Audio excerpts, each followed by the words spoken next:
அஸ்ஸலாமு அலைக்கும் நண்பர்களே, ஜும்மா நாளின் ஃபசீலத் தான் இந்த வீடியோல பார்க்க போறோம். நபி ஸல்லல்லாஹு நாள்கள் ஜும்மா நாள் எல்லா நாட்களிலும் மிக உயர்ந்த நாள். அல்லாவின் பார்வையில் இது மிகப்பெரிய பரிசும் பர்க்கத் நிறைந்த நாளாகும். இந்த நாளில் தான் அல்லாஹ் ஆதம் அலைஹிஸ்ஸலாம் அவர்களை படைத்தார். அவர்களை ஜன்னத்தில் நுழைய செய்தார். இது படைப்பின் நினைவு நாள். மூன்றாவது, ஜும்மா நாளில் ஒரு நேரம் உள்ளது, அதில் மனிதன் கேட்ட துவா மறுக்கப்படாது. பொதுவாக அசர் முதல் மக்ரிப் வரை என கூறப்பட்டுள்ளது. அதனால இந்த நேரத்தை பயன்படுத்தி நம்ம துவா கேட்கலாம். இன்ஷா அல்லாஹ் துவா கபூல் ஆகும்.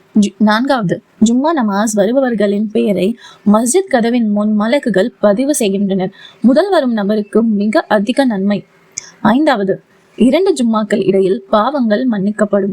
ஒரு ஜும்மாவிலிருந்து மற்ற ஜும்மாவிற்கு இடைப்பட்ட சிறிய பிழைகள் ஆன்மாவை சுத்தப்படுத்தும் வகையில் மன்னிக்கப்படுகின்றன, பெரிய பாவங்களை தவிர்த்தால். ஆறாவது, ஜும்மா நாளில் நபி ஸல்லல்லாஹு அலைஹி வஸல்லம் அவர்கள் மீது அதிகமாக ஸலவாத் சொல்லுவது மிக நன்மை. அது அவர்களின் நேராக கொண்டு செல்லப்படும். ஏழாவது, சூரா காஃப் நூறின் வெளிச்சம். ஜும்மா நாளில் சூரா காஃப் ஓதினால் ஒரு ஜும்மாவிலிருந்து அடுத்த ஜும்மா வரை நூறு கிடைக்கும்.